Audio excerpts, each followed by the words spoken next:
Welcome to Nerderscape, the comic book podcast, where we talk about everything underrated and overlooked. And today, we're speaking back into the void. I love the void. This is why we're black. We love the void. This is MiniMangaManiaMonday. I think like number 4, but this is episode 28, I believe, of Nerderscape. Yeah. Still going. Give or take. You know, still trying to put them out there for y'all. Yeah. Thanks for listening. If you're listening on Spotify, Apple Music, Anchor, please leave a review, leave a thumbs up if you can. We are also on YouTube. Yes. If you want to see the graphic pictures of what we're talking about here for the comic books. Yes. And please leave us comments on there. Mm-hmm. You know, we love comments. But also leave us comics, because that would be cool. Yeah, leave us comics too. Leave us mentions if you like. Please like and subscribe. It helps, goes a long way. We are slowly growing our little cult. Yeah. I didn't sign up for a cult. I mean, just be our friends. She put a ring on the finger. It's kind of a cult. You know? That's not how cults work. Anyways, we're back to Mini Manga Mania Mondays. Mini Manga Mania with some Mondays. really good titles. We've been going to the Japanese bookstore and getting way too much prepared content every weekend. Just about. And it's like stacked every other weekend. But yeah, it's gonna be a fun one. Yeah, welcome back once again. I'm Jublar. It's Cami. Yeah. We're gonna kill it. Oh, and I have to say this. Shout out to DJ Cami. These songs you're hearing on the background, that's her.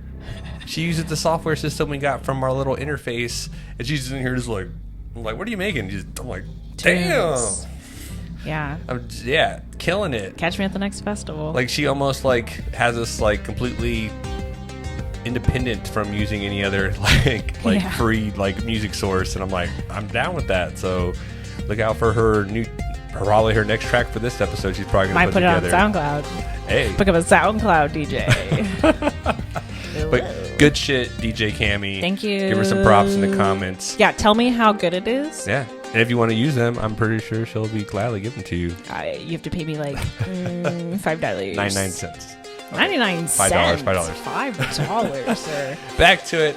I'll kick it. If you don't know, Mini Manga Mania Monday, we try to release it every third Monday of the month. You know, I was going to say... We're late. I was going to say this month has 5 Mondays, but it almost has 5 Mondays. Yeah, almost. Almost. So we're doing it on the 4th Monday, but it's on Monday. Sorry we're about gonna put it y'all. out. And my feature, I'll start it off, is considered one of the greatest mangas of all time. Really? Yeah, it is. The artist is considered one of the best like founding fathers of manga. Oh wow. I am talking about 20th Century Boys. Ooh. Look at that beautiful cover. It's a really nice cover. Oh, it's great. It's reflective. Oh, it's beautiful. You know, I would see this in the bookstore a lot, and I was like, okay, that's pretty nice. And it's special edition. I'm like, it's by Naoki Urasawa. Naoki Urasawa. He is somewhat a legend that I did not know about. He's kind of going under my nose over here. But Naoki Urasawa, a Japanese manga artist and a musician. He's been drawing manga since he was 4 years old. Wow. And man, it shows. Okay. But Urasawa has been called one of the artists that changed the history of manga and has won numerous prestige manga awards. Okay. Many of the same one over and over consecutively. Nice. He's been really good. Okay. But he originally was serialized in Big Comic Spirits from 1999 to 2006. Okay. And 20th Century Boys has 249 chapters, published in 22 volumes. And so these are pretty big doozies, and it's a lot of dialogue, and it's I don't know, the art is just you'll see on the panel run through. I like to think it's considered a sci-fi genre in a way, but I kind of think it's a slice of life in a way, because it shows a lot of them just growing up and everything. But I've only read chapter 1 and 2, so I'm going to divulge and get into it. 20th Century Boys. Mm-hmm. The story is about a main character named Genji Endo and his childhood friends.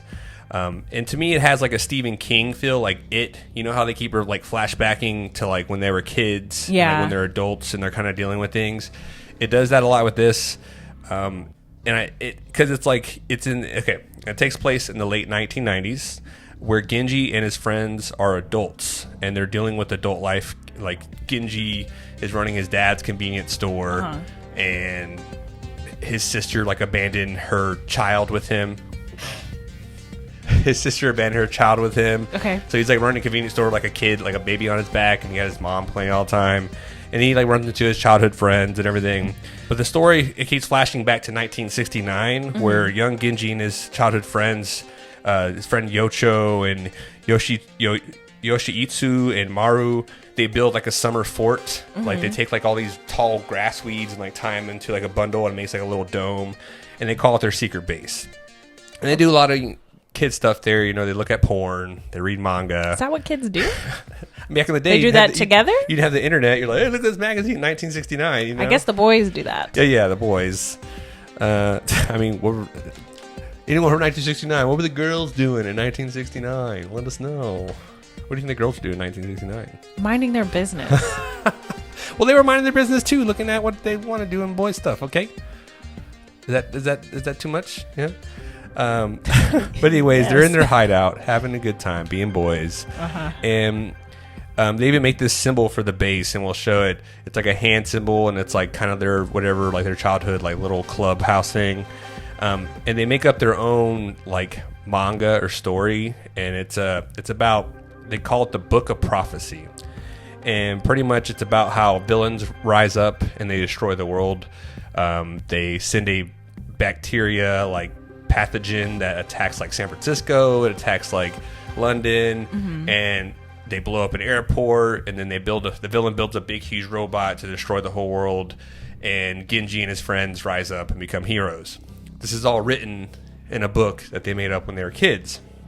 Fast forward to the 1990s, a cult in their city is risen up, and they're using their hand symbol when they were kids. They're like, hey, that's weird, like this person's dead body was here, and the crime scene, someone left like their calling card, and it's our symbol from when we were kids. Interesting. And then the things they start prophesizing about when they were kids, joking around, starts coming true. So it's like an attack on a city with like a pathogen happens, and they're like, this seems kind of familiar, you know? And then there's a guy called The Friend, and he runs a cult like this. Like he has these brainwashed people who will like go and kill people for him if they need to.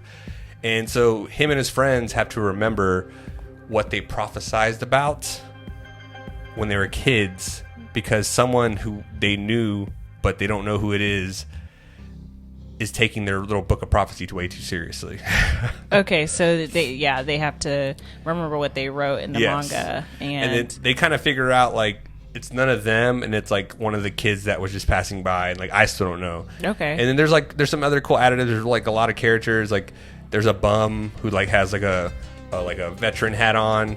And he has dreams, and he sees the future in his dreams, and he comes to Genji, and he's like, yo, you're gonna save the world one day. Okay. Like it's not totally written, but I get visions of the future.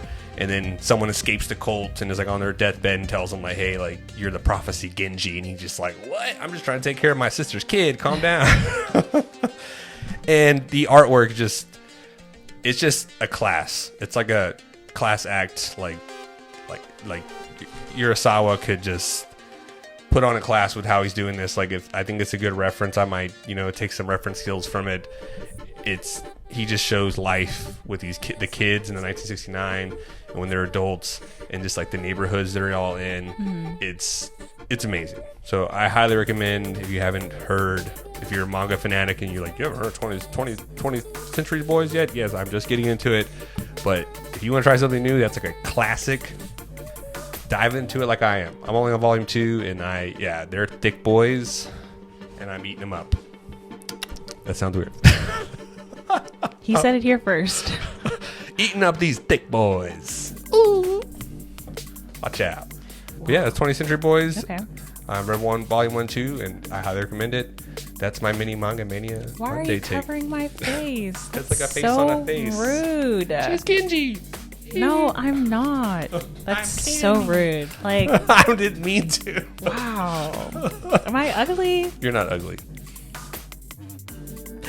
Okay, I guess it's my turn now. You're beautiful. So, my pick is going to be Dai Dark by Q Hayashida.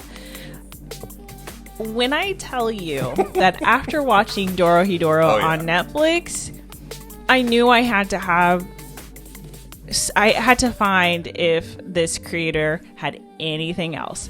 I had to. It was like no option for me. And as soon as I found Dai Dark, I was like, okay, say no more.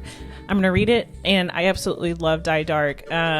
It's so stupid. It's so stupid, but it is so good. And it's like stupid. Like the comedy in it is like super funny. It's very like, it's really, really basic comedy, but it's hilarious. So we're following Zaha Sanko as he is traversing space. This one also has flashbacks from childhood too. Yeah, so, you know, we flop to when he was a little kid. Technically, he's a teen. When you first read it, you don't think that Sanko is a teen. You think he's an adult, but he is a teen. Like 14, 16? He's 14. Okay. And I didn't think he was 14. I was like, this kid's gotta be at least 21. Just the way that he's drawn.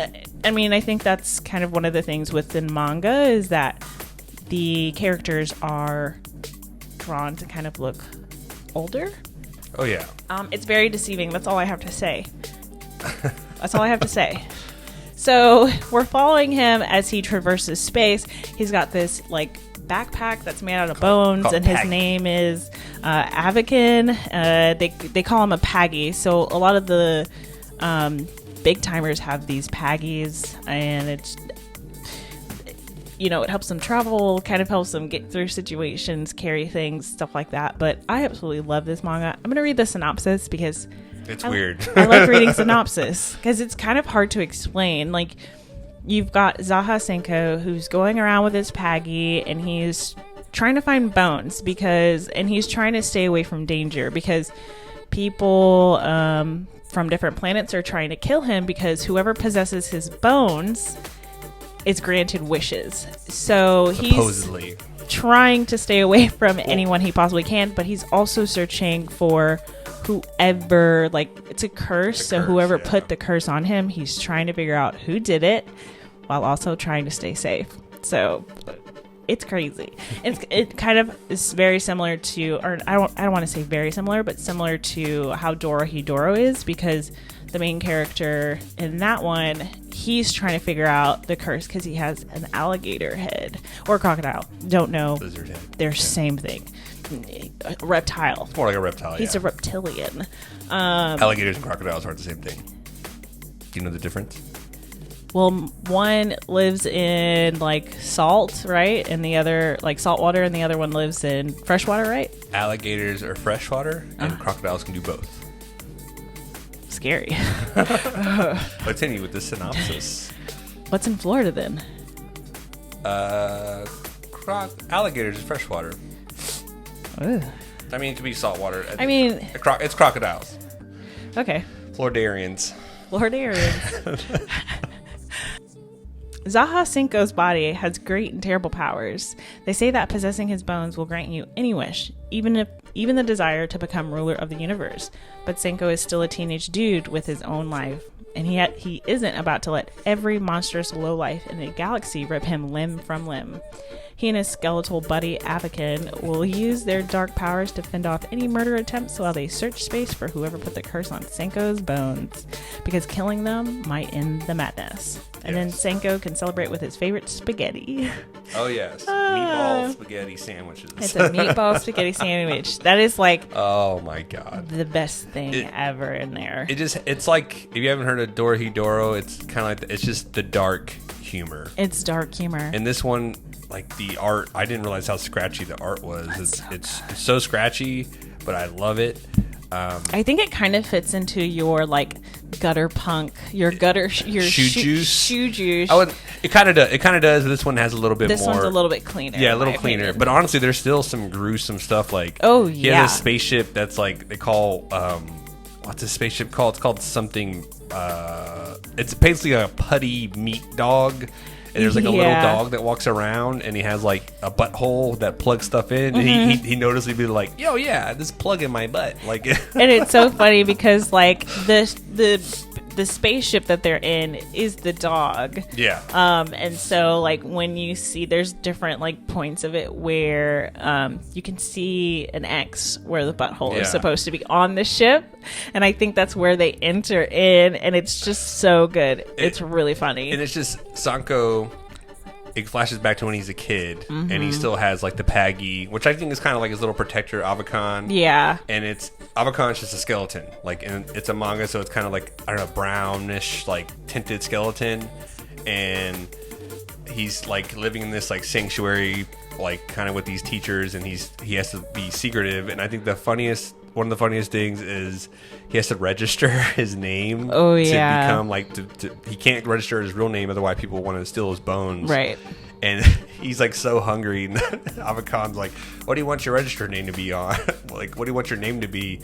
And he just says meatball spaghetti, and then the registry goes registered meatball spaghetti, and Avacon's like, no. Yep. And then he's so like, good. In hindsight, I guess it's not that bad of a deal. So people call him meatball spaghetti when he was a little kid. Yeah. And that's his favorite food. But it's dark. Like, he summons his axe, and he hits people in the head, and their whole skin just melts off their face, and he collects their bones. It's pretty intense. He collects their bones, and then he can sell it to this like trades person for like black cloaks. Yeah, these cloaks. Well, I forget what they're called. They're called they're dark something. Dark.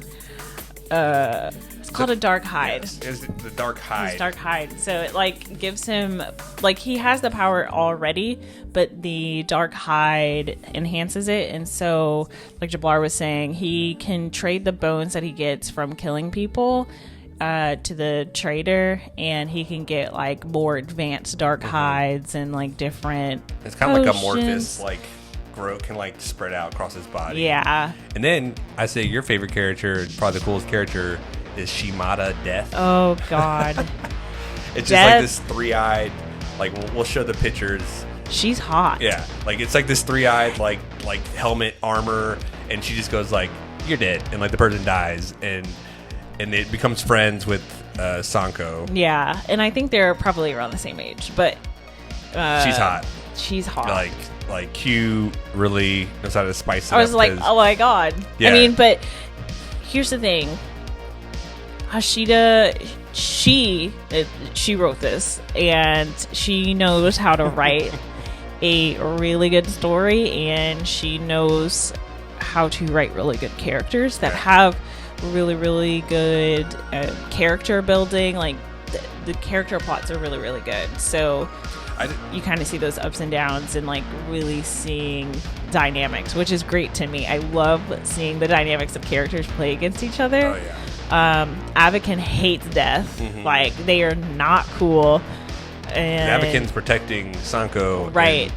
Shimada Death is just kind of like, let's see where this goes. Yeah. And he's like, he's not going to die. He's tough. But the reason you think Death would want to take Sanko's bones, but Sanko loves Death and like admires Death because Death's like the only person who doesn't try to kill him. Right. Because Death hangs around Sanko a lot because people try to kill him, so Sanko kills them. And she gets the souls. Yeah, the soul turns into like a little drumstick, and she just eats it. Yeah. And when she takes off her armor, like this scary like looking person, she's this hot blonde chick with, you know, big old anime boobs. She's hot. And it's good looking characters. It's a good story. I love it. It's honestly like adventurous, like these three omnipotent beings floating through space, and they're goofy. Like, they're stupid, but they'll really mess you up. Like, they'll have a bloodbath and kill everyone and be like, oh, that was a rambunctious situation we just got into. And it's then intense. They go through black holes, and Sanko's just like, oh, there's black holes, and give me the old suckaroo. And I was just like, I was reading it, and I was like, she did not just sure did. It's crazy. Like, that was, she said a black hole give you the old suckaroo. That's why I was just like, all right, I'm hooked to this. This is good. And it's so good. And you just meet a lot of like other side characters that are really good and kind of really play well into the story. So it's only on volume 3, y'all. That's it. It's volume just coming 4 out. Is supposed to be coming out soon, and I'm like, I hope it becomes an anime. Oh, it would be a great anime. Speaking of anime, is like 21st Century Boys, Naoki Urasawa. he's like, none of his stuff has become animes. It's like one of the top, like... Maybe he doesn't want to sell those. They have live action movies, but it's like one of the top ones. It's like top 10 classic mangas that never became animes. Okay. But I hope that one gets picked up. I hope so too. I hope she puts something else out too, because I mean, it takes a lot of work to work on that. It's very I know. detailed stuff, but it's good stuff. I know. You've seen the clips. It's crazy. It's bonkers. If you want something different, like especially if you want to step away from the whole manga tropes of like school and ranking and like, you know, if you cool like kid, superhero, sci-fi, this and one, some horror elements and jokes. This is really, really good. It's a good, I'm glad you picked that up. It's good. I am. Oh, I'm glad I did too. I'm trying to pick up Dorohedoro and get all of that running. So, goodness, Shout out to Q Hayashida. Hayashida, female creator, and she's killing it. Yeah. And it's very unique female creator because she can step on my neck. No one's making this. She can step on your neck. You're like, you go to the Comic-Con. Like, just can please you step on my neck. Step on me. She probably would be like, gosh. Okay. I'd be like, great. This is great. On that note, it's a good night time. Dude, I need to find some Dorohedoro. Oh, no. I need to find some like Dai Dark and like Dorohedoro merch. Don't like look for it. Oh, you know what I'm doing later tonight? Don't look for it. Okay. You have a birthday coming up. That's true. Yeah, so don't.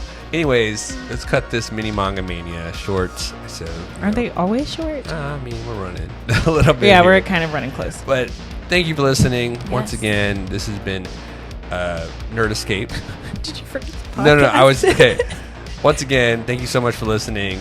If you're watching on YouTube, leave a like, subscribe, leave a comment. If you're reading Dai Dark, if you go pick it up, come back, leave a comment. We love hearing from listeners. And thank you so much for listening. If you're listening on Spotify, leave us a review, some stars, you know. And to new listeners, this is Nerd Escape, the comic book podcast, where we talk about everything underrated and overlooked. I'm your host, Cami. I'm your host, Jublar. That's it. Should I cover my face? Yeah, cover your face and don't cover mine. Dai Dark, go pick it up. 20th Century Boys. Pick up both these titles. Love y'all. Deuces. Bye.